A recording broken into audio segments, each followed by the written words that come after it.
परिसा नाही न कोणे अंग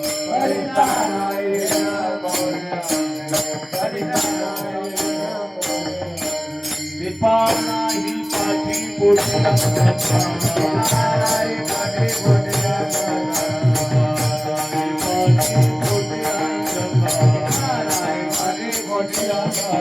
सर्वांगे साखर अवघी सर्वांगे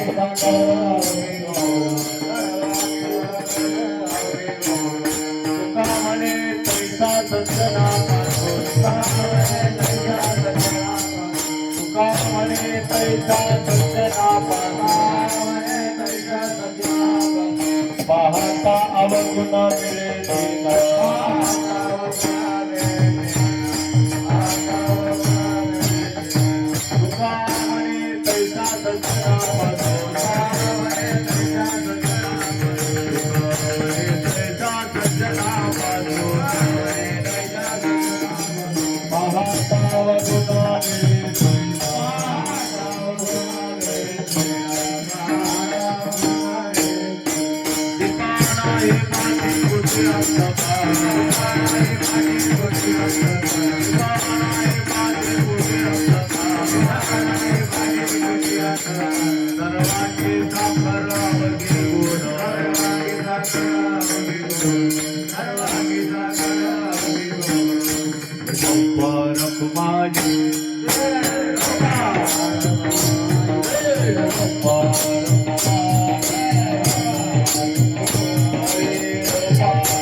चंदनाचे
हात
चंदनाचे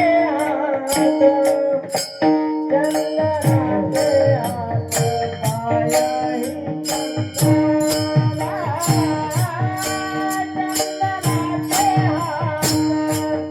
पायही चंदना चंदनाचे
हात पायही चंदना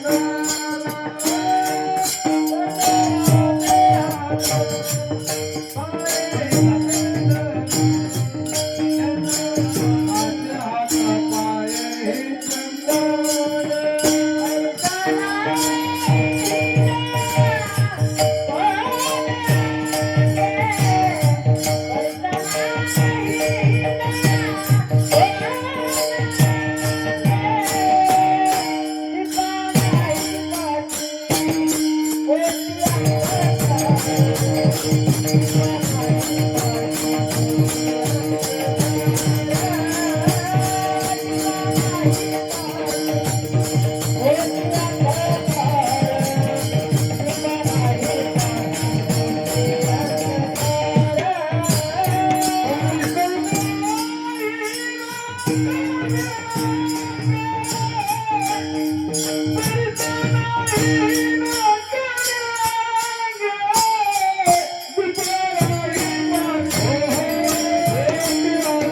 चंदनाचे हात पाये चंदनाचे हात पाये चंदनाचे हात पाये पैसा नाही ना कोणी पैसा नाही ना कोणी आधी पैसा नाही ना कोणी आधी चंदनाचे हात पाये चंदनाचे हात पाये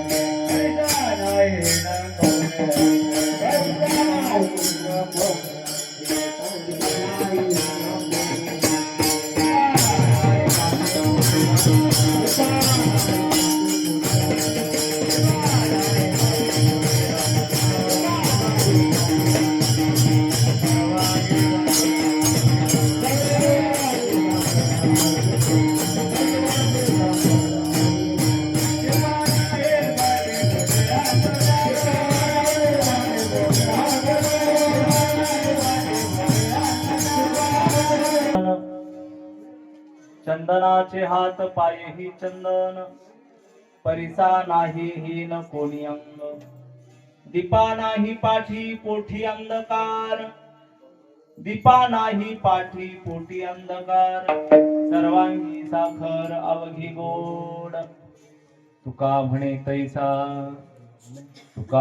तैसा सज्जनापासून पाहता अवगुण मिळेची ना दीपा नाही पाठी पोटी अंधकार सर्वांगी साखर अवघी गोड सर्वांगी साखर अवघी गोड समचरण सरोजम सांद्रणीलामुदाभं जगननिहित पानिं मंडनं मंडनानां तरुण तुलसीमाला कंधरं कंजनेत्रं सदयधवदहासं विठ्ठलं चिंतयामि पादुर्गा करू प्रथम नमन दुसरे चरण संताचिया त्यांच्या कृपादाने कथेचा विस्तारू बाबाजी सद्गुरु दास तुका अलंकापुरी रम्य सिंहासनस्थं पदांबोज तेजस्फुदिकं प्रदेश विधींद्रादिदैवये सदा स्तूयमानं समाधिस्थं हृदि भजेतादेवं नमो सद्गुरु तुकया ज्ञानदीपा नमो सद्गुरु सच्चिदानंद रूपा नमो सद्गुरु भक्त कल्याण मूर्ती नमो सद्गुरु भास्करा पूर्ण कीर्ती सेवेला गे सेवेला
चरणा अहो स्वामी तुकया देवा यावरी न करावा अभेरो नागेंद्र हाराय त्रिलोचनाय भस्मांग रागाय महेश्वराय नित्याय शुद्धाय दिगंबराय तस्मै नकाराय नमः शिवाय तुम्ही विश्वनाथ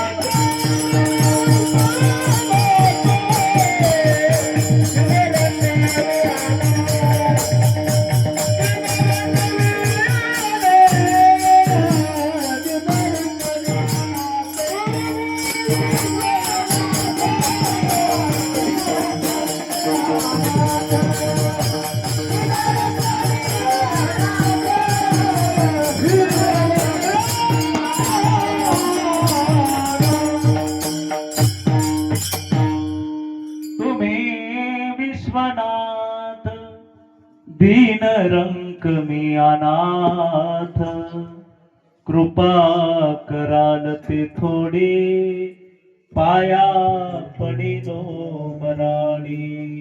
प्रस्तुत कीर्तन रूपी सेवेसाठी निवडलेला अभंग. देहूचे श्रीमंत संत वैराग्याची मूर्ती असणारे माझे जगद्गुरु तुकोबाराय यांचा तीन चरणाचा सज्जनाचं महत्व प्रतिपादन करणारा हा अभंग आहे. या अभंगामध्ये तुकोबारायने 4 दृष्टांत दिले आणि एक सिद्धांत सांगितला. सेवेला सुरुवात करण्याच्या अगोदर थोडासा परिहार म्हणजे प्रतिवर्षाप्रमाणे चालत आलेला हा अखंड हरिनाम सप्ताह आणि त्या सप्त्यातील आजच्या 3ऱ्या दिवसाची कीर्तनाची सेवा माझ्यासारख्या पामराच्या वाट्याला आली. मी माझं परम भाग्य समजतो. सेवा करत असताना ही सेवा माझी नाही, ही सेवा माझ्या वडिलाची निराशिला देवा.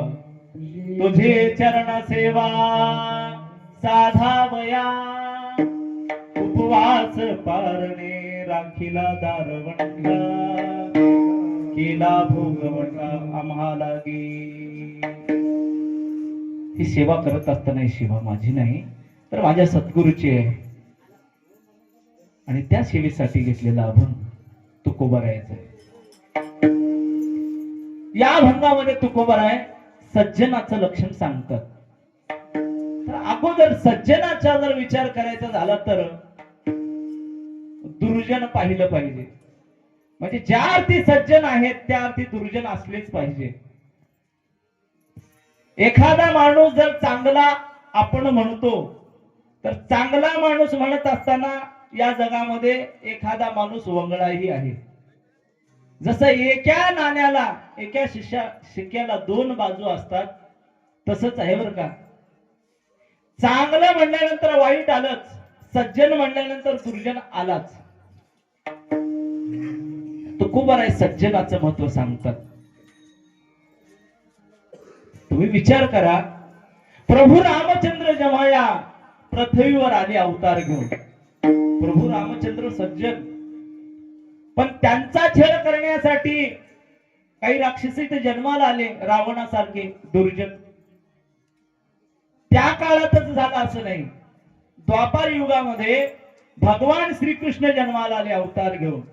कृष्ण गोकुळी जन्माला आणि दुष्टाचळका सुटला.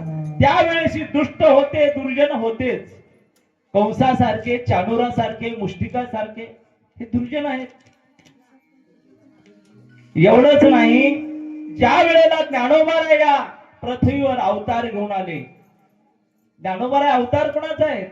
महाविष्णूचा अवतार माझा ज्ञानेश्वर.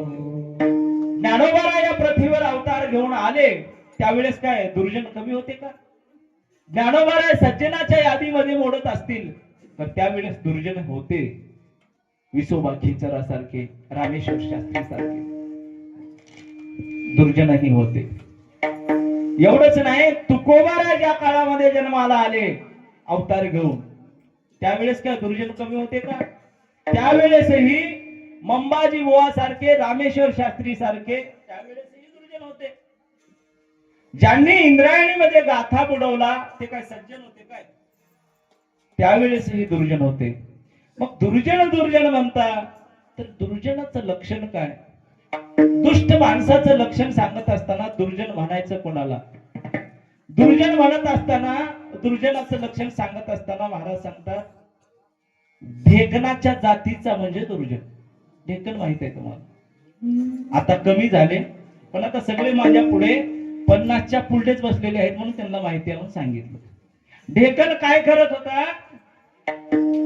रात्रीच्या वेळी झोपल्यानंतर यायचा अंगावर आणि रक्त शोषण करायचं, पियाचं, आहे की नाही?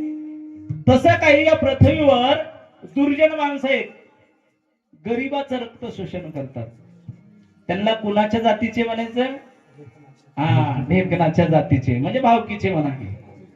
एखाद्या गोर गरीबावर जर कोणी अन्याय करत असेल त्याला सज्जन म्हणत नाही, त्याला दुर्जन म्हणतात. अरे असे दुर्जन लोक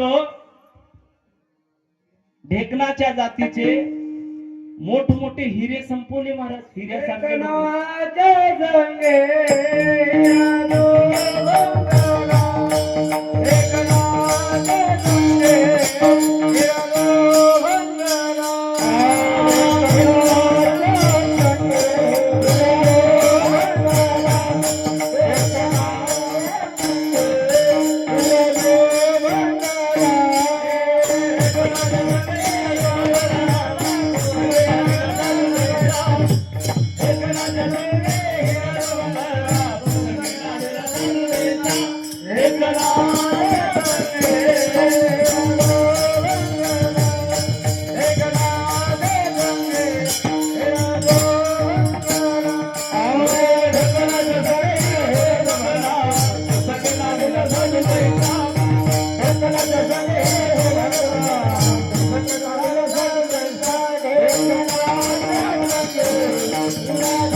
ढेकणाच्या संगे हिरा जो फंगला. फंगला म्हणजे फुटला, हिरा फुटला. पण हिरा कसा आहे यासाठी तुकोबारायांनी अभंग केला, त्या हिऱ्याचं लक्षण सांगण्यासाठी. हिरा एक अशी वस्तू आहे, ती जर आयरणीवर ठेवली आणि वरून घनाने घाव घातला तर हिरा फुटत नाही. हिरा एकतर आयरणीमध्ये शिरतो नाहीतर हातोडीमध्ये शिरतो. दोन्ही मध्ये नाही शिरला तर दोन्हीतून निष्ठून जातो, पण हिरा फुटत नाही. पण तेच हिरा ढेकणाच्या संगतीमध्ये आल्याबरोबर त्या हिऱ्याचे 2 तुकडे होतात. किती मोठी ताकद आहे हो ढेकणामध्ये. किती जरी चांगला माणूस असला, एखाद्या ढेकणाच्या जातीचा जवळ आला त्याचे 2 तुकडे करतो. कुणाचे? हिऱ्यासारख्या माणसाचे 2 तुकडे करतो महाराज. तुकोबारे सांगतात त्याला दुर्जन म्हणा. मग अशा दुर्जनाचा संग नको म्हणतात तुकोबाराय. नको दुर्जनाचा संग, क्षणोक्षणा चित्त भंग. क्षणाक्षणाला दुःख मिळतं दुर्जनाच्या संगतीमध्ये. मग मला संगती जर कोणाची द्यायची असेल, तुझ्यावर ज्याचं प्रेम आहे किंवा तू ज्याच्यावर प्रेम करतोस तेव्हा मला त्यांची प्रीती दे, त्यांची संगती दे. अखंड जया तुझे प्रीती, अखंड जया तुझे प्रीती, अखंड जया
अखंड जया तुझी प्रीती,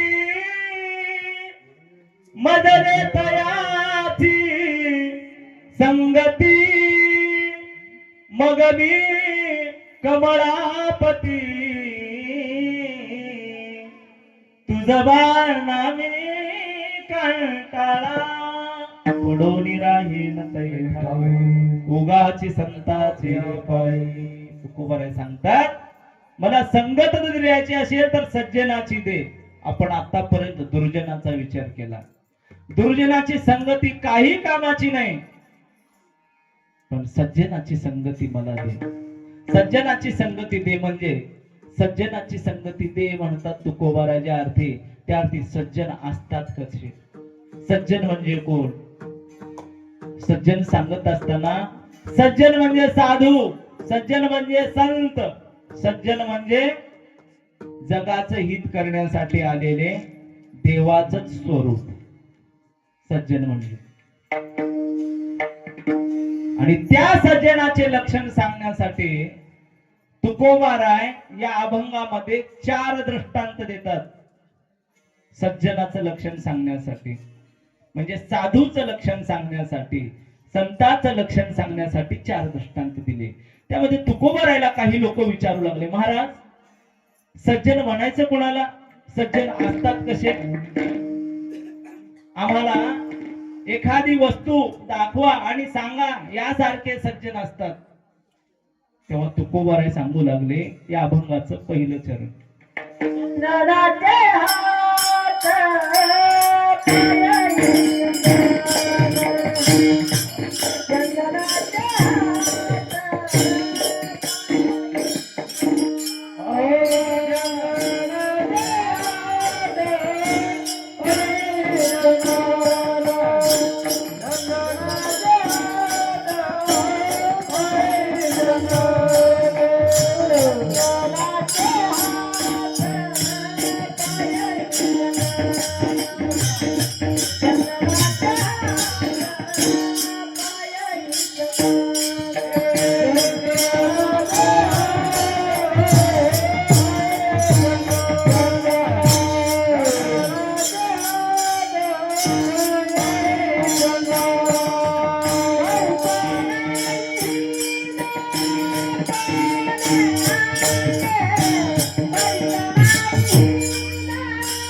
परसा नहीं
अभंगाच्या पूर्वार्धामध्ये पहिल्या चरणामध्ये सांगतात संत कसे असतात तर सज्जन कसे असतात तर चंदनासारखे असतात.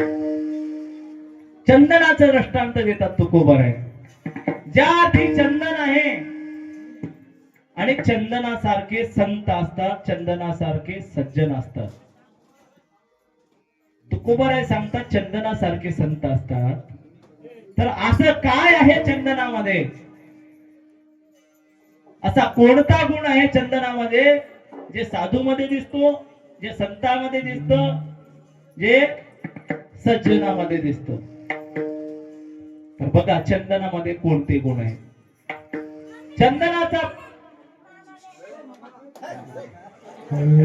चंदनाचा पहिला गुण आहे, चंदन काय करतो, सगळ्यांना सुगंधित करण्याचं काम चंदनाचं आहे. सगळ्यांना सुगंध देतो, हे पहिला गुण आहे चंदनाचा. चंदनाच्या जवळ कोणीही गेलं तर कसा सुगंध देतो, चांगला सुगंध देतो. आणि ते चंदन आपल्या आजूबाजूला राहणाऱ्या झाडाला आपल्यासारखं बनवतं. चंदनाने बोरी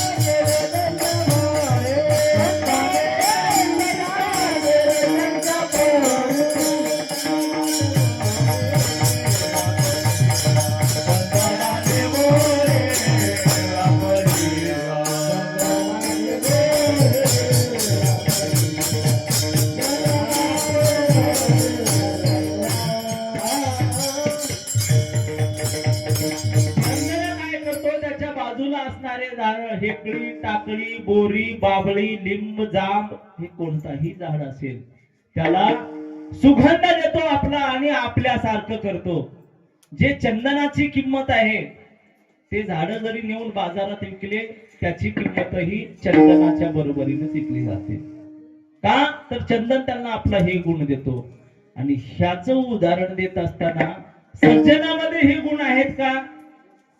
तुकोबारायचा एक क्षेपक अभंग आहे बघा. आपणा सारिखे करीती तात्काळ नाही काळ वेळ तया लागे. संत काय करतात, आपल्यासारखं बनवतात.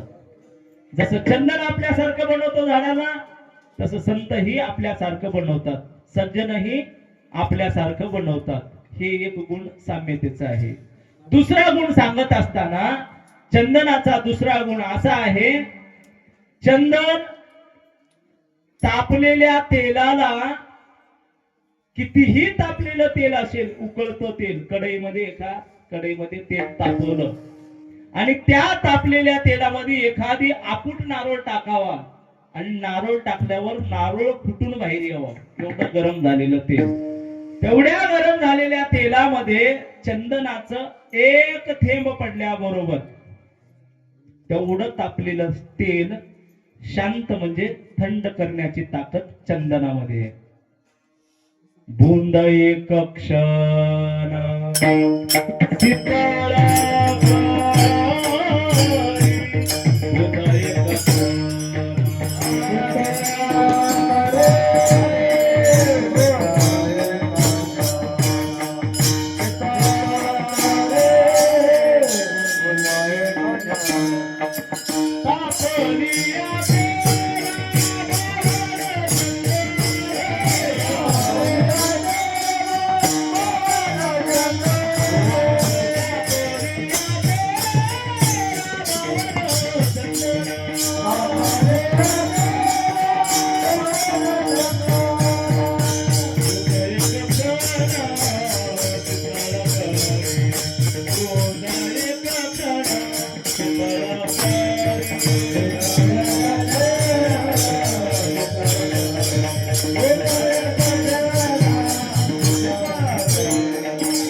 52 नावाचं चंदन आहे. त्या चंदनाचा एक थेंब तापलेल्या कढईमध्ये पडला तेलामध्ये, तेवढं तापलेलं तेल शांत म्हणजे शीतल म्हणजे थंड करण्याची ताकद त्या चंदनामध्ये आहे. हे उदाहरण दिले चंदनाचं. चंदनामध्ये हे गुण आहे, मग सज्जनामध्ये हे गुण आहे का? सज्जनामध्ये हे गुण आहे का? आम्ही तुम्ही लोक संसारामध्ये कसे झालेले आहोत? तुकोबाराय सांगतात, संसाराच्या तापे तापलो मी देवा, करिता या सेवा कुटुंबाचे. संसारामध्ये आम्ही तापलेले आहोत, मग आम्हाला थंड करण्याची जागा कुठं आहे? तर सज्जनाच्या जवळ. आणि संत महात्मे कोणतीही समस्या जर आपण त्यांच्या जवळ घेऊन गेलो, त्या समस्याचं समाधान करण्याची ताकद सज्जनामध्ये आहे. आणि सज्जन त्यांचं शांतवन करतात, समाधान करतात. घाबरू नको, देव तुझ्या पाठीशी आहे, घाबरू नको असं सांगणारे संत आहेत. त्याचं समाधान करतात. कितीही दुःखाला त्रस्त झालेला व्यक्ती साधूच्या जवळ गेला तर त्याच्या आत्म्याला शांत किंवा समाधान कुठं वाटतं? तर साधूच्या जवळ गेल्यानंतर. तसं सज्जनामध्येही हे गुण आहे आणि चंदनामध्ये हे गुण आहे. दोन गुण झाले चंदनाचे. आणि त्या चंदनाच्या आती जवळ गेलं आपण तर त्या चंदनामध्ये आपणाला काही त्याचे दोष दिसून येतात. जसं गुण आहेत तसं त्या चंदनामध्ये दोषही आहेत, अवगुणही आहेत. अवगुण कोणते आहेत? तर अवगुण सांगत असताना 3 अवगुण आहेत बघा. पहिला अवगुण आहे त्या चंदनाचा, चंदन सगळ्या झाडाला चंदन बनवतो, पण वेळूला मात्र चंदन बनवत नाही. बघा, कितीही चंदनाच्या झाडाच्या बाजूला वेळूचे झाड असले तर त्या झाडाला चंदन आपला सुगंधही देत नाही आणि आपल्यासारखं बनवतही नाही. का बनवत नसेल? कारण का? वेळूला गाठी आहेत. वरल्या गाठी असल्या असत्या तर कुऱ्हाडीनं साडून काढल्या असत्या, पण गाठी कसल्या आहेत? मधल्या. काही माणसं असेच आहेत बघा. लोक म्हणतात बघा, बघा लई मधल्या गाठीच आहे, मग त्याला का साडून काढायचं का? मला सांगतात असे लोक आहेत गाठीचे, त्यांना चंदन आपल्यासारखं बनवत नाही. वेळूला चंदन आपल्यासारखं बनवत नाही. एक दोष. दुसरा दोष सांगत असताना सांगतात, केळीच्या झाडाला चंदन बनवत नाही. कितीही जवळ चंदनाच्या झाडाच्या जवळ केळीचं झाड उठलं तर केळीच्या झाडाला चंदन आपल्यासारखं बनवत नाही. का बनवत नसेल? तर त्या केळीच्या झाडाचं असं वर्णन आहे बघा. केळीचं झाड तोडायचं आणि पत्राच्या खाली दंटा म्हणून वापरायचा. कोणी वापरले का आजपर्यंत? वापरू शकत नाहीत महाराज. का? तर त्याच्यामध्ये पदर आहेत. पदर, एक पदर काढला केळीच्या झाडाचा की दुसरा पदर मध्ये आहे, दुसरा पदर काढला की तिसरा पदर आहेच. असं काढता काढता केळीचं झाड संपून जाईल, पण पदर संपणार नाहीत. काही असे पदराचे माणसं आहेत. एक काढलं की दुसरं आहेच, दुसरं काढलं की तिसरं काहीतरी दोष आहे, तिसरं काढलं, चौथं काढलं, पाचवं काढलं, संपून जाईल पण दोष संपणार नाहीत. असे बी काही माणसं आहेत. पण अशा केळीच्या झाडाला चंदन आपलं गुण द्यायला तयार नाही. दोन झाले बघा. आणि तिसरा सांगत असताना, चंदन हा हिंगाच्या झाडाला आपला सुगंध देत नाही. हिंगाला का देत नसेल? हिंग हा दुर्गंध देणारा आहे. एखादी उदाहरण लक्षात घ्या. एका घागरीमध्ये आपणाला पाणी स्वच्छ भरायचं आहे, पण त्या घागरीमध्ये चिक्कूल आहे, चिक्कूल गलीच. आणि तसंच नेऊन जर नळाखाली लावला पाणी स्वच्छ भरण्यासाठी, भरेल का?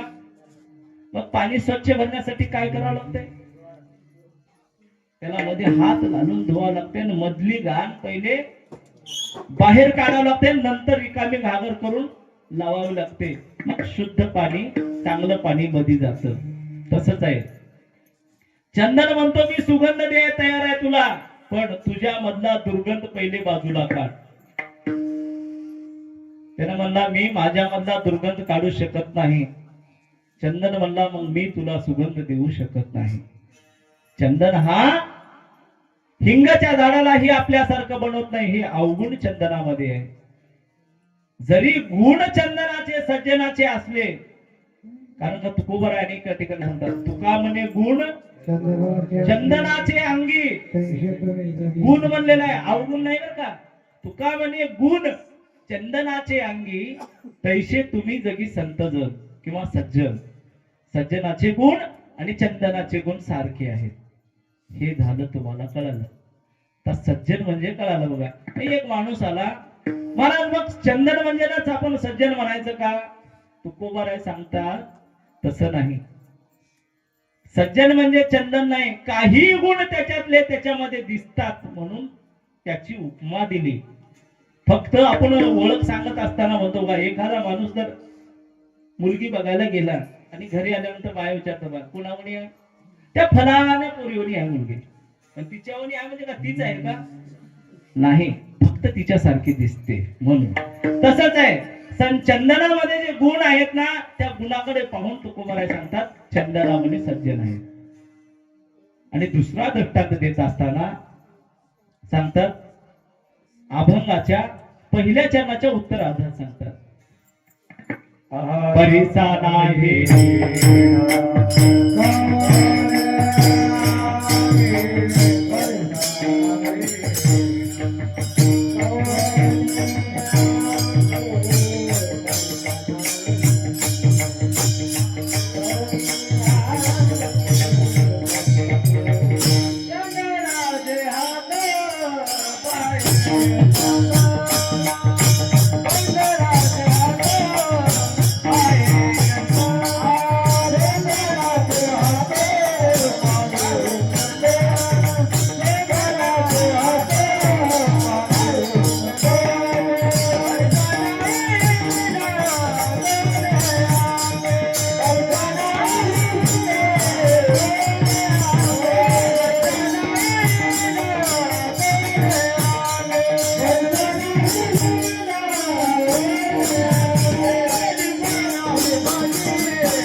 चंदनाचा आणि दुसरा दृष्टांत देतात परिसाचा.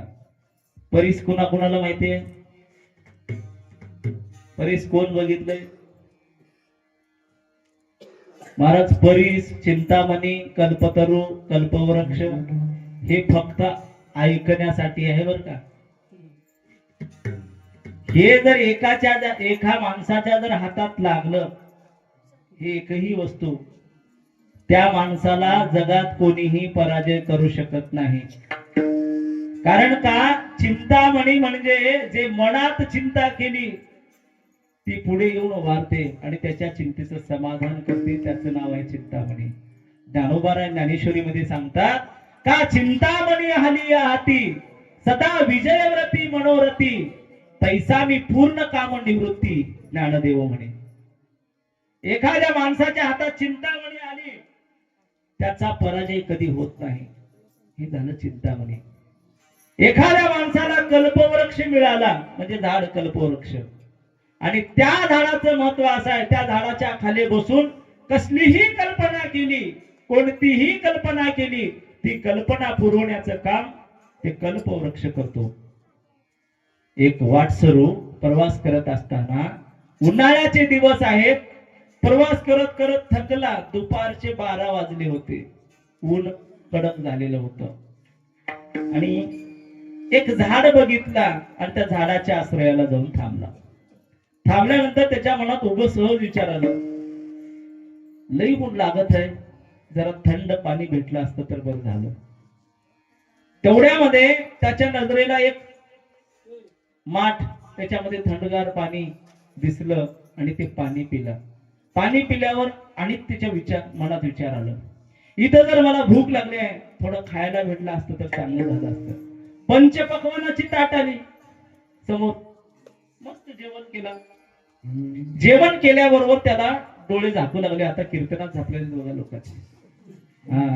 काही लोक कीर्तनामध्ये लई जेवण आलं की असं होते. मग ते लई जेवल्यामुळे त्याला झोप येऊ लागले. त्याला म्हणला इथं जर मला मऊ जर गादी असली असती तर लई बरं झालं असतं. झोप चांगली लागली असती. तेवढ्यामध्ये गादीही आली आणि गादीवर झोपला. झोपून तर उभं झोपाव की नाही मनामध्ये विचार केला. मी म्हणलेलं येते ह्या ठिकाणी हे देतही कोण? इथं भूत तर नाही घे म्हणला. तेवढ्यामध्ये भूतही आलं आणि भूताकडे बघितलं. हे भूत मला खायना तर की म्हणलं. मनाला काय लगे खाऊन गेलं. हे कोणत्या झाडाकडे थांबला होता तर त्या झाडाचं नाव आहे कल्पवृक्ष. त्या कल्पवृक्षाखाली बसल्यानंतर कल्पवृक्षाखाली फळे येती मागितली. कल्पतरू तळवटी जो कोणी बैसला काय उणी त्याला सांगा तुझी. ज्ञानोबराय सांगतात एखादा माणूस कल्पवृक्षाच्या झाडाखाली बसला मग त्याला कशाची उणे आहे, कशाची कमतरता आहे.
कामधेनू नावाची गाय आहे, कल्पतरू नावाचा वृक्ष आहे आणि चिंतामणी नावाचा मणी आहे. हे जर एखाद्याला भेटला कामधेनू कल्पतरू चिंतामणी आवडीचा धनी पुरवितो. कोणती आवड केली कोणती इच्छा केली ती पुरवण्याचं काम त्यांचं आहे. तशाच प्रकारचं हे परीस आहे. परीस काय करतो तर परीस हा लोखंडाचं सोनं करतो. हे चांगलं गुण परिसामध्ये आहे. एखादा लोखंड परिसाच्या संगतीमध्ये गेला परिसाचा स्पर्श झाल्याबरोबर त्या लोखंडाचं सोनं होतं. हे गुण जसं त्या परिसामध्ये आहे ते गुण साधू मध्येही आहे. साधूचा स्पर्श झाल्याबरोबर कसलाही लोखंडासारखा माणूस असला, माणूस असो प्राणी असो सजीव असो निर्जीव असो, साधूचा स्पर्श झाल्याबरोबर त्याचं सोनं होतं. म्हणजे त्याच्या जीवनाचा कृतकल्याण होऊन जातं. कुणाचं झालंय का? ज्ञानोबरायांनी रेड्याच्या मस्तकावर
काय म्हणतात? होता कृपा तुमची पशु बोले वेद, पशु बोले वेद निर्जीव चाले भिंती महिमा आघात.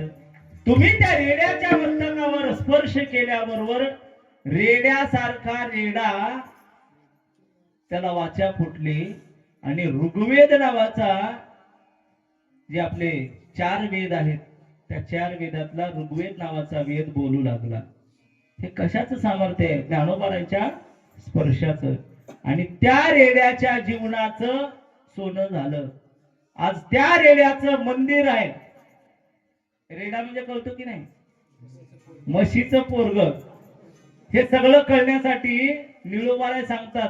लोक पुढे चालून म्हणतील रेड्या नावाचा आडनाव असेल कुण्यात तर माणसाचा, ते माणसाच्या मुखी बोलून घेतले असतील, पण म्हैसी पुत्रामुखी म्हणतात. निळोबाराय म्हैसी पुत्रामुखी बोलविल्या श्रुती चालविली भिंती बसुनिया. त्या भिंतीच्या वर हात ठेवल्याबरोबर स्पर्श झाल्याबरोबर भिंत ही चालली. काय सामर्थ्य आहे हो साधूच्या स्पर्शामध्ये. आम्ही बघा ज्ञानोबारायांनी त्या भिंतीवर हात ठेवला, भिंत चालायला लागली. आम्ही ते भिंत बघतो आजही. आळंदीमध्ये गेल्यानंतर तुम्ही सगळेच बघितलं असाल. जेवढे लोक आळंदीला गेलेले आहेत त्यांना सगळ्याला माहित आहे ज्ञानोबारांची भिंत कुठं आहे. पण त्या भिंतीच्या समोर आपण थांबायचं आणि त्या भिंतीला म्हणायचं भिंत चल. त्या भिंतीमधून आम्हाला आवाज येईल तुझ्यासारखे लई गेले तू चल. पण भिंत चालणार नाही, कारण साधूचा स्पर्श झाला भिंत चालते. आणि त्या भिंतीचं मंदिर आहे, तिचंही सोनं झालं. स्पर्शाची ताकद. लोखंडाचं सोनं होतं हे परिसाची ताकद आहे. आपुल्याच महिमाने धातू परिस केले सोने. सगळ्याच प्रकारच्या धातूला सोनं करण्याची ताकद परिसामध्ये आहे. हे गुण परिसामध्ये आहे आणि सज्जनामध्ये आहे. पण त्याच परिसाच्या अति जवळ गेल्यामुळे त्याच्यातले काही दोष आपल्याला दिसून येतात. बघा, परिसामधला पहिला दोष असा आहे, परिस लोखंडाचं सोनं करतो. लोखंडाचं सोनं करतो हे गुण आहे, पण त्या लोखंडाला आपलं सारखं पद देत नाही, त्याला परिस बनवत नाही. सोनं करतो पण त्या लोखंडाला परिस बनवत नाही, आपली जागा द्यायला तयार नाही. हे अवगुण परिसामध्ये आहे. आणि तेच परिस सगळ्या धातूला सोनं करू शकतो. पण एखादा खापरेचा तुकडा घेऊन गेला किंवा खापर घेऊन गेला, आपण त्या खापरेला आपण परिस लावायला लागलो तर त्या खापराचं परिस होणार आहे का? किंवा सोनं होणार आहे का? खापराला घासलं काय आणि ते खापर उगाळून पिलं काय? त्या खापराचा सोनं करण्याची ताकद त्या परिसामध्ये नाही. तुकोबारायचा प्रमाण आहे. खापरा परिस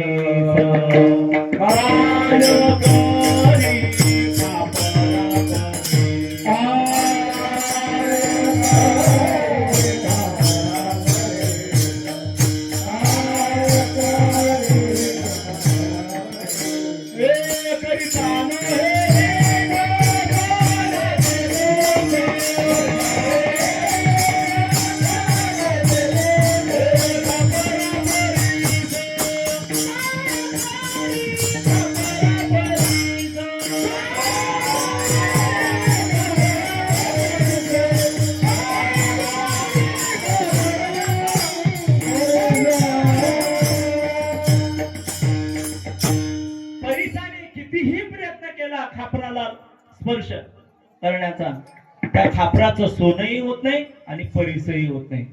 हे अवगुण परिसामध्ये आहे. एक माणूस म्हणला, तुकोबाराय दृष्टांत दिले बरं का याच्यासाठी. लई शिकून आला गावात आणि त्यानं म्हणला ह्या कुत्र्याचं शेपूट वाकडं आहे का नाही, नीट करून दाखवतो म्हणला. आणि 6 महिने नळीत घालून ठेवला कुत्र्याचं शेपूट. लई शिकलेलं होता. आणि 6 महिने झाले आणि गावातल्या पाटलाला, पोलीस पाटलाला बोलून आणला, तुमच्या हाताने उद्घाटन, कुत्र्याचं शेपूट नीट झालेलं आहे. आणि ते पोलीस पाटील आले, सगळी पूजा वगैरे झाली आणि नळी काढली. काढल्याबरोबर झालं काय? कुत्र्याचं शेपूट वाकडं ते. तसं काही लोकही आहेत, कितीही सांगा कितीही नीट करायचा प्रयत्न करा, होत नाही महाराज. त्याला कितीही स्पर्श करू द्या खापराला, परिसाचा, त्या परिसाला परिस पण झिजून जाईल, पण खापराचं सोनही होणार नाही, परिसही होणार नाही. हे अवगुण परिसामध्ये आहे. आणि परिस सोन्याला, हे लोखंडाला सोनं करतो, पण आपलं पद द्यायला तयार नाही. पण इथं संत कसे आहेत?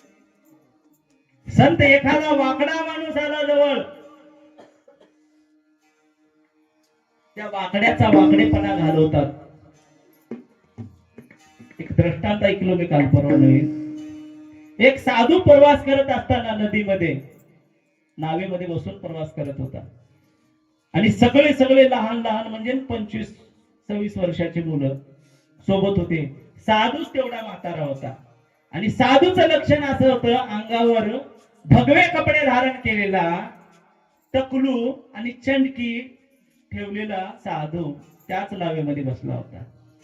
आणि ते 16 वर्षाचे 20 वर्षाचे पोरं चालून बसले होते, आणि त्या साधूच्या कपड्याला असं वडत होते. कोणी साधूच्या कपड्याला वडतय, कोणी साधूच्या शेंडीला वडतय, पण साधू मात्र काहीच बोलत नाही. एवढंच करून बसले नाहीत, कोणी कोणी टकलू मध्ये मारू लागलं साधूच्या, तरी कोणी साधू काही बोलणार. देव आले देव, आणि साधूला म्हणतात, साधू बुवा, तुम्ही फक्त यांच्याकडे वाकडी नजर करा, नाव घालतो पलटी, सगळ्याला मारून टाकतो. तर साधू काय म्हणतात ते ऐका.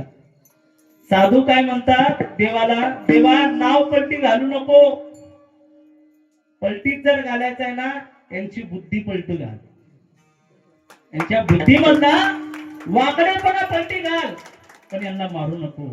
कितीही वाकडा माणूस असला, त्याला सरळ करण्याचं लक्षण साधू मध्ये आहे, सज्जनामध्ये आहे. पण इथं परिसही कमी पडला महाराज. परिसामध्ये हे गुण नाही. एवढंच नाही, वाकडेपणाही घालतो साधू, आणि एखादा लोखंड जर जवळ आलाच लईच, त्याला आपलं पदही द्यायला साधू तयार आहे.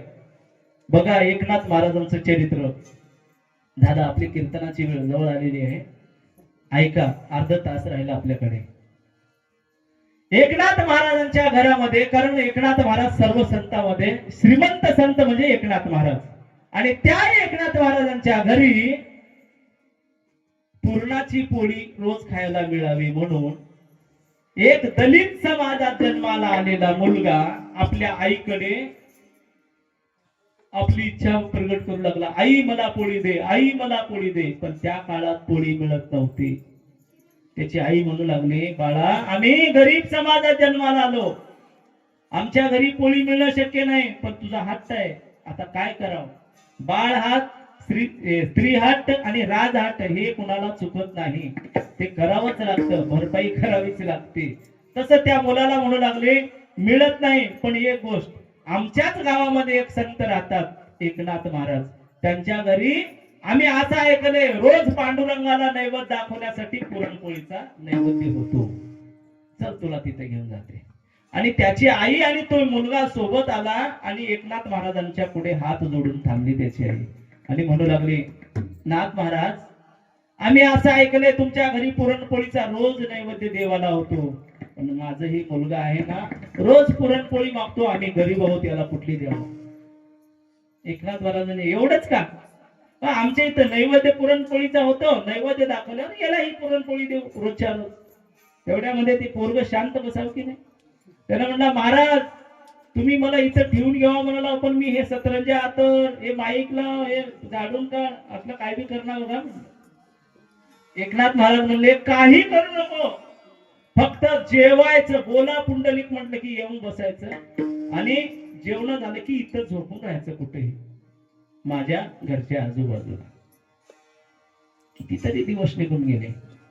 याला फक्त काय करायचं माहिती का, बोला पुंडलिक असं आवाज आल्याबरोबर उठायचा आणि जाऊन पंक्तीला बसायचा, जेवायचा, जेवून आणि तिथंच बाजूला झोपी जायचा. पण झालं असं, तिथं रोज नामचिंतन होत होतं, रामायणाचं लिखाण चालू होतं, आणि भगवान प्रभू रामचंद्राचं नामचिंतन चालू होतं. ते राम नाम होईल श्रवण, घडेल भोजन उचिष्टाचे. त्याच्या कानावर रामनामाची ध्वनी पडत होती. आणि शेवटी जेव्हा एकनाथ महाराजांचा निर्याण प्रकरण जवळ आलं आणि रामायण लिहायला चालू झालं होतं, काही उर्वरित भाग शिल्लक राहिला होता आणि एकनाथ महाराजांना समाधी घ्यायची होती, जलसमाधी. सगळ्या शिष्यमंडळींनी नाथरायांना प्रश्न विचारू लागले, महाराज आता उरलेलं रामायण, शिल्लक असलेलं रामायण कोण लिहणार? त्यांना प्रश्न होता. काही त्यांचे शिष्यमंडळी होते, आता मला गादीवर बसवतील नाथराय. पण नाथरायचाच एक मुलगा काशीला जाऊन पंडित पदवी प्राप्त करून घेऊन आलेला होता, त्याचं नाव आहे हरी पंडित. लोकांना वाटत होतं बापाची जागा लोकाला मिळते, लोक पंडित पदवी घेऊन आलेला आहे. सगळ्यांना वाटू लागलं एक तर महाराज आपल्या लोकाला बसवतील, नाहीतर आम्ही एवढे शिष्यमंडळी विद्वान आहोत, आमच्यापैकी एकाला बसवतील. एकनाथ महाराजांना म्हटल्यावर एकनाथ महाराज म्हणले, तुम्ही काही त्याची चिंता करू नका, मी जायाच्या दिवशी ते निर्णय घेईल. पण ते दिवस आला आणि एकनाथ महाराज सांगतात, आता माझ्या गादीवर कुणाला बसवायचं ऐका.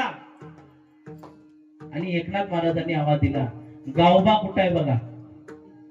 लोक म्हणले, बघा रे इथंच कुठं झोपला असेल. त्याने म्हणला, असं येत नाही, बोला पुंडलिक म्हणावं लागतंय. मग तसं जोरात बोला पुंडलिक झाल्याबरोबर आला आणि एकनाथ महाराजांच्या समोर उभारला बरं का.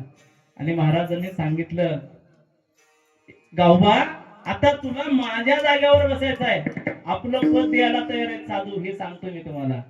आणि एकनाथ महाराजांनी त्याच्या मस्तकावर हात ठेवला. लावोनिया हात कुर्बानीला माथा, सांगितले चिंता न करावी. गावबा म्हणू लागला, मला काहीच येत नाही. अरे चिंता करू नको. स्पर्श झाला हाताचा साधूच्या आणि एकदा नजरेनं न्याहाळलं, कृपा कटाक्ष न्याहाळिले, आपुले पदी बैसविले, बाप रखमा देवर विठ्ठले, भक्ता दिदले वरदान. आणि रामायण लिहायला चालू केलं. आपुलं पद देखील द्यायला साधू तयार आहेत, पण इथं परीस लोखंडाला सोनं करायला तयार आहे, पण लोखंडाला परीस करायला तयार नाही. म्हणून परीसाची ही उपमा कमी पडली. आणि तिसरा दृष्टांत देत असताना तुकोबार आहे दिव्याचा दृष्टांत देतात बघा. अभंगाचं दुसरं चरण.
तिसरा दृष्टांत दिला दिव्याचा.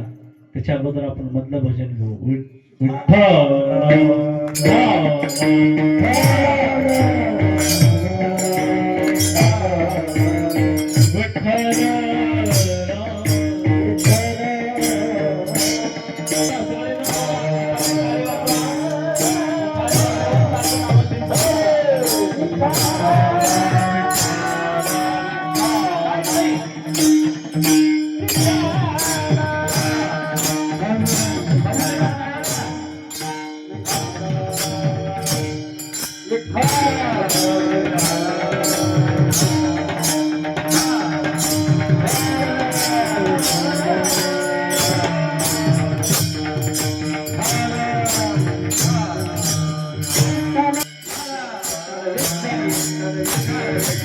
चंदनाचे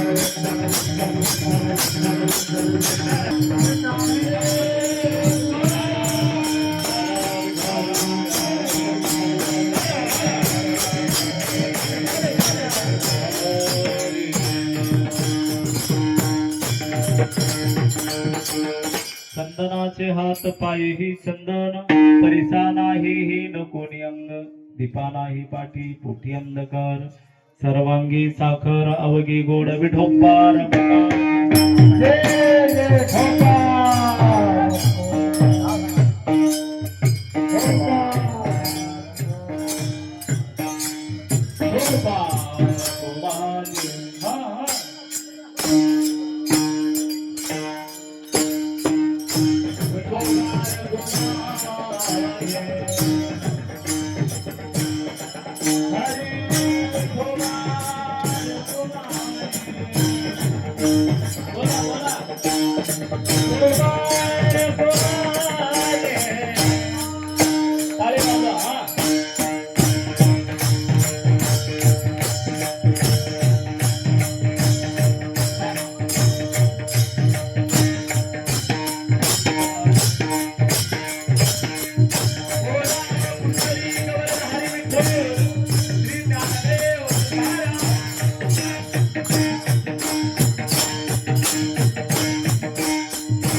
तुकोबाराय सांगतात दिव्याची उपमा देतात साधूला.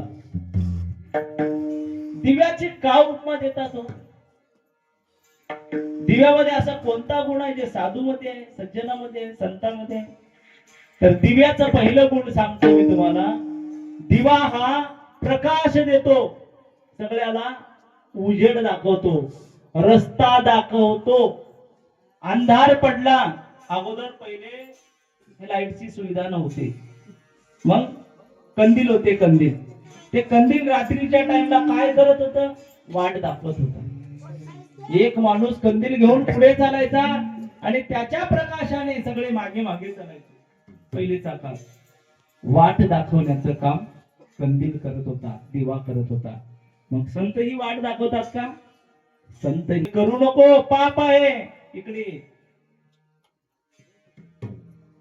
या वाटेने जाऊ, स्वल्प वाटे चला जाऊ, वाटे वाटे जायचंय ना. तुका म्हणे तुम्ही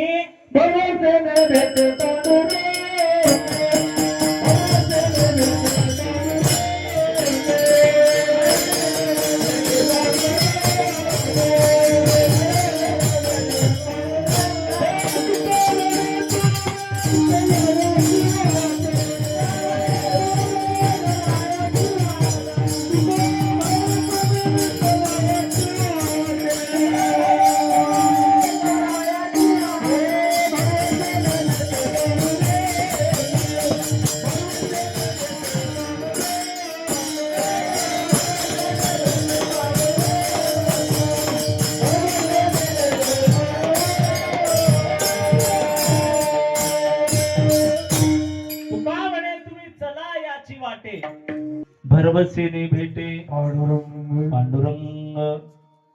आपण रस्ता चुकून जात असलो तर वाट दाखवण्यासाठी दिवा जसा काम करतो तसं सज्जन काम करतात. एक गुण आहे.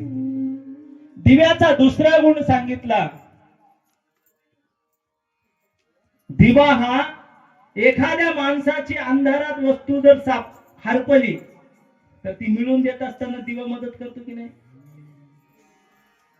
एका माणसाचं जर काही हरवलं अंधारामध्ये तर ती ओळखून देण्याचं काम दिवा करतो. तसं आमचं तुमचंही काहीतरी हरवलंय. काय हरवलंय आमचं तुमचं? सुख नावाची वस्तू हरवली. तर ते सुख मिळवण्यासाठी, सुखाचा रस्ता विचारण्यासाठी आपण कुठं साधूच्या जवळ गेलो, सज्जनाच्या जवळ गेलो तर ते आपल्याला सुखही मिळतं. कारण का तुकोबाराचे अनेक प्रमाण आहेत. सुख या संत समागमे नित्य धुनावे तुझे नामे, सहन होती सकल करणे, सर्व काळ प्रेमे तुला तुझो. कारण का वाट दाखवतात, अनेक प्रयास करतात, अनेक सायास करतात. आम्हाला जर देवाचे नामचिंतन आमच्या मुखातून येत नसेल तर त्याला म्हणतात असमोन. जसं एखादी आई पाटी शाळेत गेल्यानंतर गुरुजी आपणाला पाटी देतात हातामध्ये आणि अ काढायला लावत असताना अगोदर आपला हात धरतात आणि पाठीवर अ काढायला जसं शिकवतात तसं संत महात्मेही शिकवतात. एखादा माणूस जर झोपी गेलेला आहे, संसारामध्ये सारखं वाईट कर्म करत आहे, त्याला जाग करण्यासाठी ही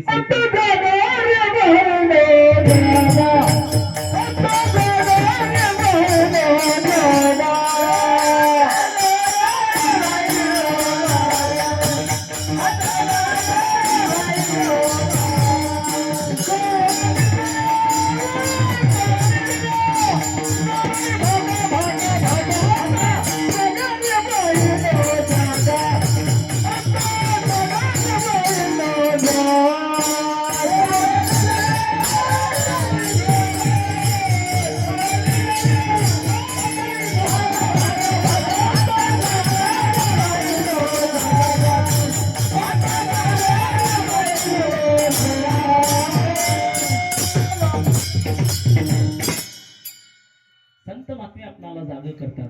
का जागा की निजलासी, सुने जागवणी दारापासी, तुझ्या हितासाठी हरी वसुसी, भेटे न घेसी वासुदेवाचे. का जागा आहेस का निजलास? सकाळी सकाळी येतात आणि जाग करतात. जगजोगी जगजोगी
संत महात्मे आम्हाला जाग करतात असं नाही, संत महात्मे संतालाही जाग करतात. उठा साधू संत साधा अपोरे, जाईल हा गर्भे मग कैसा भगवंत. संत महात्म्याला जाग करतात एवढंच नाही, देवालाही जाग करतात. उठा पांडुरंगा सोयो पाथरा, वैष्णवाचा मेळा करता वाळवंटापासून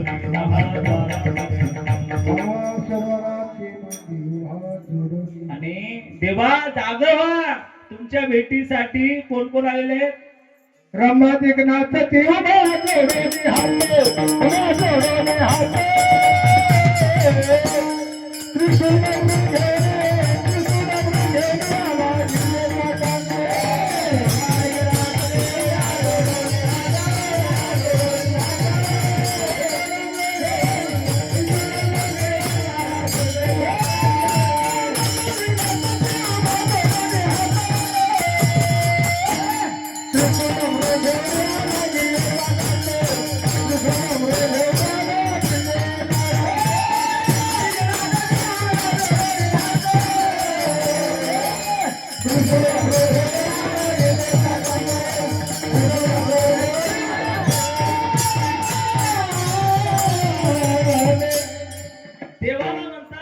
देवादिदेव महादेव आलेले आहेत, उठा. इथं महादेव आहेत म्हणून भेटलो बरं का. रंभादिक नाचती उभ्या जोडून हात, त्रिशूळ डमरू घेऊन आला गिरगिरावरनं. महादेव बाबा बी आलेले आहेत. सगळ्यांना जाग करण्याचं काम जसं संत करतात, सावध करण्याचं काम जसं संत करतात, वाट दाखवण्याचं काम जसं संत करतात, तसं दिवा करतो. म्हणून इथं उपमा देत असताना सज्जनाला दिव्याची उपमा दिली बरं का. तुकोबर आहे, दीपा नाही पाठी मोठी अंधकार. कारण का त्या दिव्याच्या जर अति जवळ गेलं, त्या दिव्यामध्येही आपल्याला त्याचे दोष दिसून येतात. पहिले गुण बघितलो, आता दोष बघा. दिव्यामध्ये काय काय दोष आहे. दिव्यामध्ये 5 दोष सांगितले. पहिला दोष सांगितला दिव्याचा. एक म्हण आहे बघा मराठीमध्ये, दिव्याखाली. पहिली गोष्ट, दिवा सगळ्याला प्रकाशित करतो, पण आपल्याच खाली अंधार आहे. जसं काही माणसं आहेत दुसऱ्यालाच सांगतात, आपण काय अवगुण आहे, ते अवगुण आहे. आणि दुसरं अवगुण कोणतं आहे. आता प्रत्येक गावामध्ये मंदिरात लिहितात बघा, आता इथे लिहिले नाही पण प्रत्येक जागी लिहितात की मंदिरात दिवा लावू नका, मंदिराच्या बाहेर दिवा लावा. कशासाठी. मंदिरात जर दिवा लावला तर मंदिर पुरा काळं करतो. हे अवगुण आहे दिव्याचा. 2 अवगुण झाले. आणि तिसरा, दिवा हा स्वयंप्रकाशित नाही. दिवा हा वात जाळतो, तेल पितो, मग प्रकाश देतो. वात जळाली पूर्ण, दिवा विझून जातो, किंवा तेल संपलं विझून जातो. एखाद्याला जाळतो मग प्रकाशित करतो. अवगुण आहे दिव्यामधला. आणि चौथा अवगुण असा आहे, दिवावर असं पाण्याचा थेंब टाकला की दिवा कसं करतो, तडतड करतो. आता विसतो की काय असं वाटतो. साधूच्या जीवनामध्ये हे अवगुण पाहायला मिळत नाही. कितीही संकट आले तरी साधू डगमगत नाहीत, संत डगमगत नाहीत. बघा, संत नामदेवरायच्या घरामध्ये जनाबाई दाशी, आणि ती जनाबाई गंगाखेडची नामदेवरायच्या घरामध्ये झाड लोट करण्यासाठी, दळण दळण्यासाठी राहिली होती. पांडुरंगाची सेवा करायची, पांडुरंगाची भक्ती करत असताना पांडुरंग परमात्मा तिच्या सोबतीला दळायला दररोज यायचा. एक दिवशी पहाटे ती दळण दळत असताना 2 वाजता भगवंत तिच्या जवळ आले. आणि हिवाळ्याचे दिवस होते. भगवंताने काय केले, आपले भूषण काढले, बाजूला ठेवले आणि जनाबाईला सांगितलं, मला पांघरायला काहीतरी दे. जनाबाईची वाकळ होती, 12 ठेवली. आता वाकळ म्हणजे आपल्याला सगळ्याला माहित आहे. ती वाकळ पांडुरंग परमात्म्याने आपल्या अंगावर घेतली आणि जनाबाई सोबत दळायला लागले. दळता दळता 4 वाजले. लक्षात आलं पांडुरंगाच्या की आता माझा काकडा आरतीचा वेळ झाला. भान राहिले नाही. पांडुरंग परमात्मा तसाच गेला आणि जाऊन विटेवर थांबला. बघतात बडवे लोक, तर पांडुरंगाच्या गळ्यामध्ये एकही हार नाही आणि वाकळ आहे. देवाची चोरी झाली असं गोंधळ मांडला आणि सगळ्या गावात ही चर्चा पसरली. वंगळी गोष्ट सांगावी लागत नाही. एखाद्याला जर काही वंगळी गोष्ट सांगायची झाली, तुला म्हणून सांगलेला दुसऱ्याला सांगू नको म्हणून जर म्हणलो, ते गोष्ट गाव भरून माहिती होते.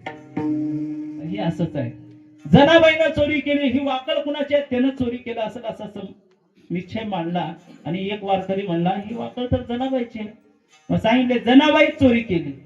आणि जनाबाईच्या घरी आल्याबरोबर जनाबाईच्या घरामध्ये ते दागिने सापडले आणि सांगितलं, असे राहतात का संत, चोरी करण्यासाठी मंदिरात येतात. जनाबाईवर आळ आला. म्हणजे हे पाणी शिपडल्याचं सांगतो मी. पाणी शिपडल्यावर दिवा तडतड करतो, पण जनाबाई थोडं त्रास होतो सगळ्याला. जनाबाई त्रास झाला.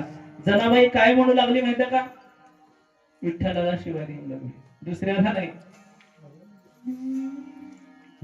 झाला तुझा पुणे ते पकडले तुझे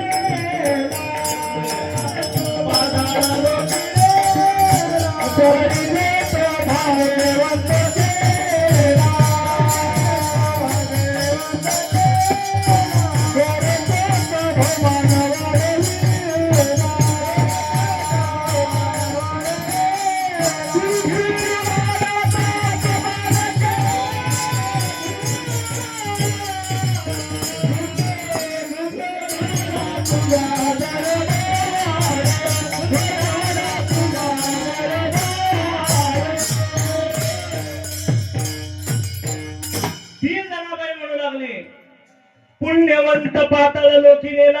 आता हे पुण्यवंत कोण आहे? राजा बळी. पाताळ लोकात घातलास त्याला. पुण्यवान होता बळी, पुण्यवंत पाताळ लोकिनेला. दरिद्री तो भाग्यवंत केला. सुदामा ब्राह्मण दरिद्री होता. सुदामा ब्राह्मण दुःख दरिद्रे पिडेला. मुष्टी पोहे घेऊनी त्याच्या भेटीला गेला. शुद्ध भाव देखोनी त्या दरिद्री ब्राह्मणाला तू श्रीमंत केलास. दरिद्री तो भाग्यवंत केला. आणि चोरट्याचा बहुमान वाढविला. चोऱ्या करणारा वाल्या कोळी त्यानं सांगतील तसं तू ऐकलास. त्याचा महिमा वाढवलास. कोळीयाची कीर्ती वाढली गहन केले रामायण रामादी. चोराचा चोरटेपणा त्यानं लुप्त पावलास आणि त्याची कीर्ती पसरलीस. धुंद झाला तुझा दरबार आणि कीर्तिवानाचा अपमान केला. कीर्तिवान कोण? हरिश्चंद्र राजा. हरिश्चंद्र राजा ज्याने स्वप्नात दिलेलं दान खरं करून दाखवलं, त्याचे सगळेच काय त्याचं काहीच शिल्लक ठेवलं नाही. हरिश्चंद्राचं शिल्लक काहीच ठेवलं नाही. सगळंच काढून घेतलास देवा. किती धुंद झाला तुझा दरबार. असा कार्य देवा तू केला शिकावा. अलंकार विसरोने गेला देवा. वाकळ नेली तो खांद्यावरी बाळ चोरीचा माधवरी. बाळ चोरीचा ती म्हणू लागले दासी जनीचा तू माय बाप. तुझी चोरी करण्याचे नाही केले पाप. मी चोरी केली नाही देवा. आणि देवानं काय केलं? तिला सुळावर नेत असताना देवाने सुळाचे त्या केले पाणी पाणी. आणि जनाबाई डगमगली नाही. साधू डगमगत नाहीत. मेलो तरी चालतं. पण तुकाराम महाराजच्या जीवनामध्ये अनेक प्रसंग आहेत दुःखाचे. पण कधीही तुकाराम महाराजाला देव विचारले कस काय तुकाराम महाराज बरं आहे का? तुमची बायको मेली. मग तुकोबाराय म्हणले बाईली मेली बरं झाले. आता बायको मेल्यावर कोणी बरं झाले म्हणते का गावातलं माणूस? सांगा बरं, असा एकतर माणूस आहे का माझी बायको मेली बरं झालं का असं म्हणणारा एकतर माणूस गावात आहे का तुमच्या? पण तुकोबाराय म्हणू लागले बरं का, बाईल मेले बरे झाले. देवा माया विरहित केले. सगळं काही जरी दुःख आला तर डगमगणारे संत नसतात. जसा दिव्यावर पाण्याचा थेंब टाकल्याबरोबर दिवा तडतड जसं की विजूनच जातो. हे चौथा अवगुण त्याच्या ठिकाणी आहे. आणि पाचवा अवगुण सांगत असताना वारा आल्याबरोबर दिवा शांत होतो. पण संत महात्मे वाऱ्यासारखे आपल्या जवळ आल्याबरोबर आपल्याला सुख होतो. आला शीतळ शांतीचा वारा तेने सुख झाले या शरीरात. संत महात्मे आपल्या जवळ येतात तर आपल्याला सुख देऊन जातात. पण वारा आल्याबरोबर दिवा विजून जातो. या अवगुण आहे दिव्यामध्ये. 5 अवगुण दिव्यामध्ये. मग महाराजांना विचारायला लागले, चंदनासारखे संत नसतात, परिसासारखे सज्जन नसतात आणि दिव्यासारखे सज्जन नसतात. मग असतात कुणासारखे? तेव्हा चौथा दृष्टांत देत असताना साखरेचा दिला बघा. झालं. आपल्याकडे 5 मिनिट शिल्लक आहे. दृष्टांत देतो, लक्षात घ्या. पहिलेचा जुना काळ. आणि जुन्या काळी सोयरेकर घरला आले की लोक चहा करत नव्हते. त्याच्या हातावर गोळ द्यायचे आणि पाणी द्यायचे किंवा साखर द्यायचे, पाणी द्यायचे. त्याच्याही जर मागचा काळ बघितला तर त्या काळात हे काहीच नव्हतं. सोयरे घरला आले की त्यांना खारका, सुपाऱ्या, खोबरं, बदाम असल्या वस्तू भेटत होत्या. तेव्हा जुना काळ. त्या काळी बघा, एकाच्या घरी, पाटलाच्या घरी पाहुणे आले. 15-20 पाहुणे आले. आल्यानंतर आता त्या पाहुण्याला पाहुणचार करण्यासाठी काय करावं म्हणून त्याने विचार केला आणि पहिल्यांदा त्यांना खाण्यासाठी टरफलासहित बादमा आणून दिल्या आणि 2 दगड दिली फोडण्यासाठी. बादम खात असताना कसं खाता आपण? वरलं फोडायचं आणि मधलं खायचं. मधलं खायचं, मधलं टाकून द्यायचं, वरलं खायचं असं नाही. बादम खात असताना वरलं टाकून द्यायचं आणि मधलं खायचं. मधलं सार आहे. 15 मिनिटं झाले, बादमा खायचे संपले. पण स्वयंपाकाला आणि उशीर होता. तेवढ्यामध्ये त्याच्या मनामध्ये विचार आला, आता काय करावं सोयऱ्याला. दुसरं टोपलं घेऊन आला खारकाचा. खारका खात असताना कसं खातो? वरलं खायचं आणि मधलं, कारण वरलं सार आहे आणि मधलं आसार आहे. खारीक खाल्लं ना, सगळ्यालाच माहित आहे खारीक. खारीक खात असताना वरलं टाकून द्यायचं आणि मधलं खायचं, असं आहे का? नाही, वरलं खायचं, मधलं टाकून द्यायचं. 15 मिनिटांमध्ये खारकाही संपल्या. उन्हाळ्याचे दिवस होते, घरामध्ये आंबे होते पिकलेले. त्यांनी टोपल्यामध्ये आंबे घेतले आणि आणून सोयऱ्या पुढे ठेवले. आता आंबा खात असताना कसं खात होतो? वरलं टाकून द्यायचं, त्याच्या मधलं खायचं आणि त्याच्यामधलं ही कोय टाकून द्यायची. दोन्हीच्या आत मधलं खायचं, आहे की नाही? बदाम खात असताना वरलं टाकून द्यायचं, मधलं खायचं. खारीक खात असताना वरलं खायचं, मधलं टाकून द्यायचं. आंबा खात असताना वरलंही टाकायचं आणि आत मधलंही टाकायचं. दोन्हीच्या मध्ये जे आहे ते खायचं. 15 मिनिटं झाले, आंबेही संपले. महाराज सोयऱ्यानं विचार केला आणि 5-10 मिनिटं शिल्लक आहे आपल्या कीर्तनाला, आता काय करावं? तोपर्यंत त्या सोयऱ्याने विचार केला, घरामध्ये कालच भालकीला गेलो होतो. आता एक जवळ कोणतं नाव, हलबर्ग्याला गेलो होतो. स्वीट हाऊस मधून पेढ्याचा बॉक्स आणलेला आहे मध्ये. मग ते पेढ्याचा बॉक्स आणून सोयऱ्या पुढे ठेवला आणि त्या सोयऱ्यांना सांगितलं, हे घ्या पेढा. आता पेढा खात असताना काय टाकावं? वरलं टाकाव का आतमधलं टाकाव का त्याच्यामधलं टाकाव? पेढा असा सोयऱ्याने हातात घेतला, का असा, आणि अनामत मध्ये टाकला. का टाकला? तर तुकोबारा सांगतात, सर्वांगी साखर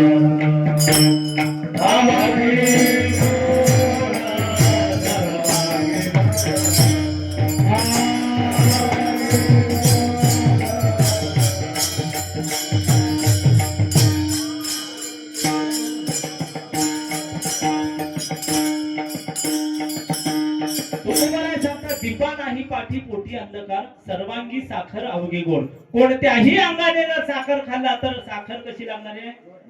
एक माणूस म्हणला, मी अंधारात बसून साखर खाणार,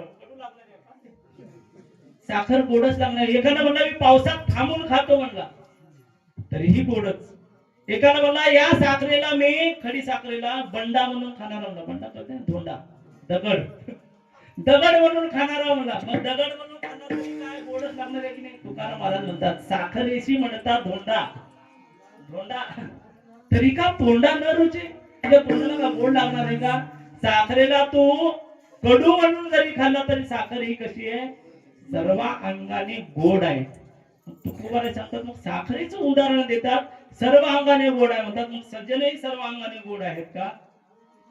सज्जनही सर्व अंगाने गोड आहे. कोणत्याही निमित्ताने तुम्ही साधूच्या जवळ जावा, कसल्याही प्रकाराने जावा, साधूचा छळ करण्यासाठी जावा, तरी साधू तुमच्यावर उपकार केल्याशिवाय राहत नाही. एकनाथ महाराजांच्या चरित्रामध्ये एक चरित्र आलेलं आहे, तुम्हाला सगळ्यांना माहित आहे, मी शॉर्टकट मध्ये सांगतो बघा. एकनाथ महाराजांना राग आणण्यासाठी गावातल्या यवनाला पाठवलं ब्राह्मणांनी. सांगितलं, एकनाथ महाराजांना राग आण आणि एवढे एवढे पैसे घेऊन जा. ते यवन आला, पान खाल्ला आणि उंच उमाटावर बसला आणि तिथूनच जाण्यासाठी इंद्रायणीला, गोदावरीला स्नान करण्याची वाट होती, तिथं बसला. आणि एकनाथ महाराज बरोबर आंघोळ करून वर आल्यावर थुकायचा. तो जात असताना थुकत नव्हता, वर आले की थुकायचा. पुन्हा एकनाथ महाराज परत. असं 1-2 वेळा नाही, 108 वेळा थुकला. यवन अंगावरी थुकला आणि त्या यवनाला तोंडामधली लाळ संपली, थुका संपला, झीक झडायला लागली, तोंडावाटे रक्त यायला लागलं, आग पडली तोंडात. उठला आणि एकनाथ महाराजांचे दोन्ही चरण धरला. महाराज, मी लई मोठी चूक केली, मी पापी आहे, पण एकनाथ महाराज सांगतात तुझ्या एवढा पुण्यवान कोणी नाही. का? तुझ्यामुळे मला या गोदावरीचे 108 स्नान घडले. आज आपण असं म्हणतो का, एखादा माणूस जर बसमधून तुटताळा जर आपल्या अंगावर तुका पडला, गाडी आडवा लावता बसला आणि मधी शिरू त्याला बाहेर वळून पाडून मारता, आपली एवढी ताकद आहे. पण साधूकडे बघा, सज्जनाकडे बघा, साधू मारत नाही त्याला. प्रसाद देवोने मुक्त केला. कोणत्याही अंगाने जर साधूच्या जवळ गेला त्याचा उद्धारच करणारे साधू आहेत. जशी साखर गोड लागते ना, तसे संत गोड आहेत. पण त्या साखरेच्या आती जवळ गेल्यामुळे त्या साखरेतले अवगुणही आपल्याला दिसून येतात. आता सध्या सगळ्यात जास्त मोठी बिमारी म्हणजे तेच आहे. काय आहे हो? शुगर. जास्ती साखर खायची नाही, शुगर. हे अवगुण त्या साखरेमध्ये आहे, पण साधू मध्ये अवगुण नाही. का? तर तुकाराम महाराज म्हणतात, साधूच्या जवळ गेलो, सज्जनाच्या जवळ गेलो, या सगळ्या वस्तूमध्ये आपल्याला अवगुण दिसून येतात, पण साधू मध्ये एकही अवगुण दिसत नाही. तुम्ही जवळ जा, कुठेही जा. तुका म्हणे तैसा सजना तुका म्हणे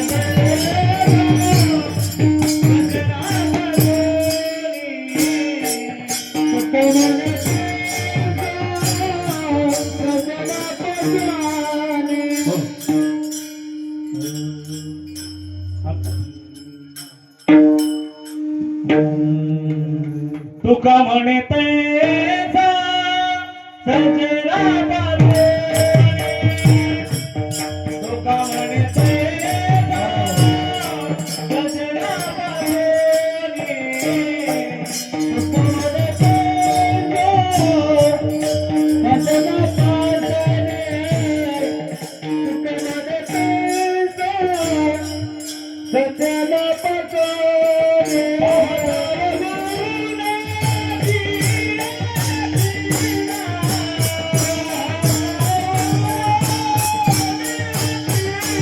सजना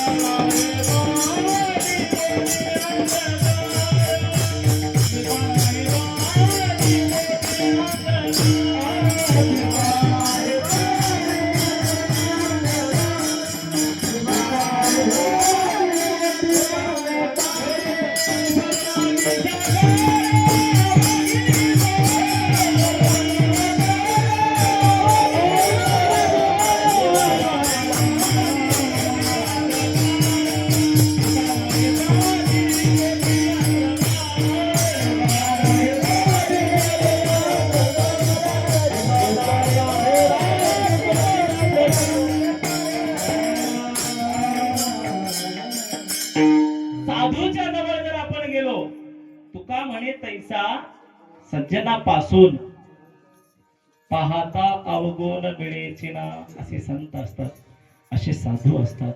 म्हणून त्या साधूला उपमा देत असताना 4 दृष्टांत दिले आणि सिद्धांतामध्ये सांगितलं की साधू जवळ एकही अवगुण भेटत नाही. चंदनामध्ये आपल्याला अवगुण 3 भेटले बघा. कोणते कोणते? चंदनामध्ये आपल्याला अवगुण 3 सांगितलो. वेळूला चंदन चंदन बनवत नाही, केळीला चंदन चंदन बनवत नाही, पण त्याच वेळूला साधूने आपल्या खांद्यावर घेतलं आणि वरी पताका लावली, त्या वेळूला जवळ केलं. आजही आपण बघा, जिथे जिथे मंगल कार्यक्रम चालू असतात तिथे केळीचे खांब वापरले जातात. त्या केळीला स्थान सज्जनाने दिला. साधू कुणाचाही तिरस्कार करत नाही. जरी वाईट विचाराने जरी जवळ आला तरी त्याला साधू त्याच्यावर उपकार करतात. ज्ञानेश्वर माऊली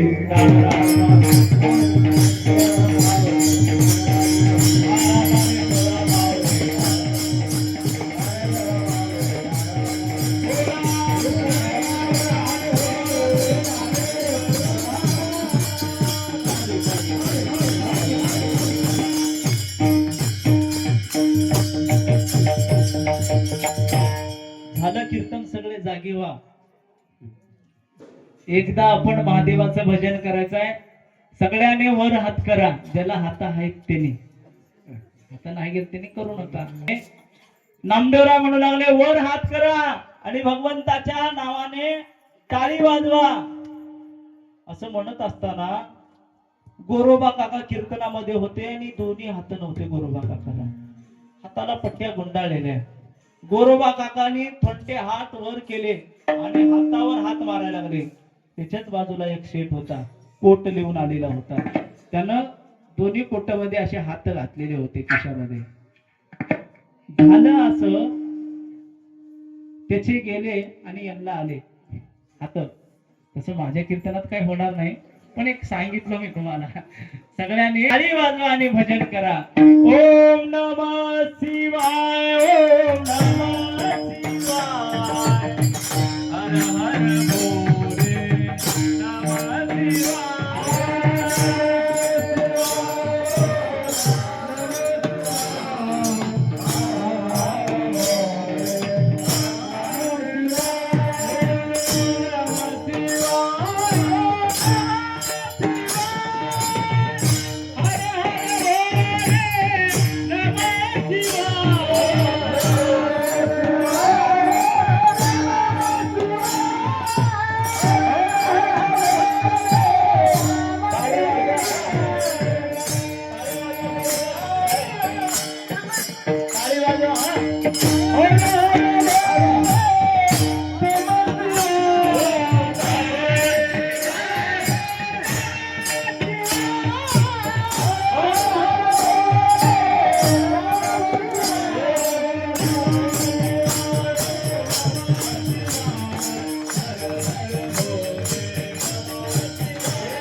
चालते, पण संतांचं भजन करावं बरं का. आता एक भजन राहिलं शेवटचं तुकाराम महाराजांचं.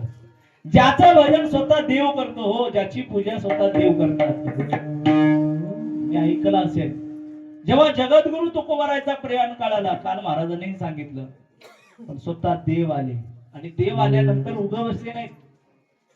देवानी तुकोबारायची पूजा करायला चालू केली बरं का. जया पूजिले आदरे पांडुरंगे, विमानस्थ केले प्रयाण प्रसंगे. तनु मानवी दिव्य रूपे जगेले, न त्यागिती दिव्य लोकासी देवी. महाराज हा जन्माला मृत्यू लोकी, तुझी उपमा नाठळे इहलोकी. भव सिंधुसी बांधिला सेतू रे, अनाथादिना कारणे तुकयाने. तुका भासला मानवी वेशधारी, परिहादिला विग्रही निर्विकारी. ज्या तुकोबारायचं निळोबाराय वर्णन करतात, तुकोबारायची पूजा करण्याकरता स्वतः देवाने पूजा केली, देवाने त्यांचं नाव घेतलं. मग आम्ही तुम्ही नाव घ्यायचंय. सगळ्या भजनामध्ये कंटाळा आला तरी चालते, पण तुकाराम तुकाराम भजनामध्ये कंटाळा येतो. का तुकाराम तुकाराम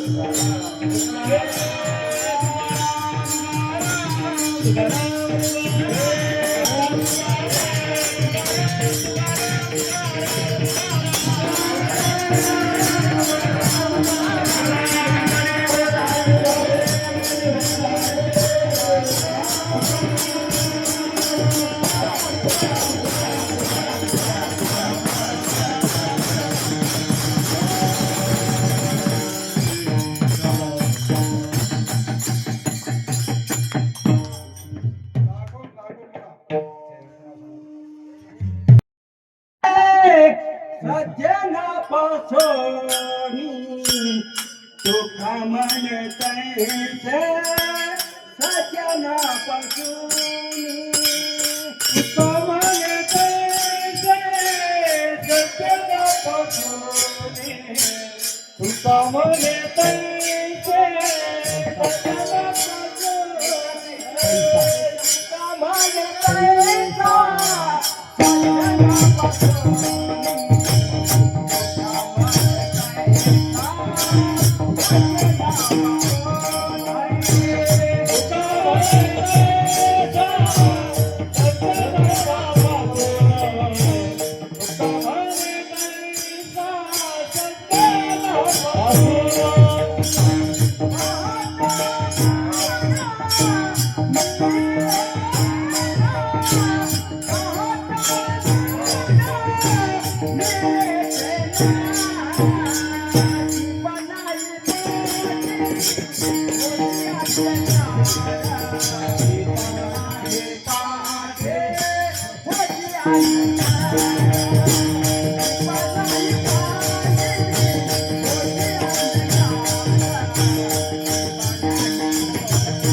तुका म्हणते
अंधकार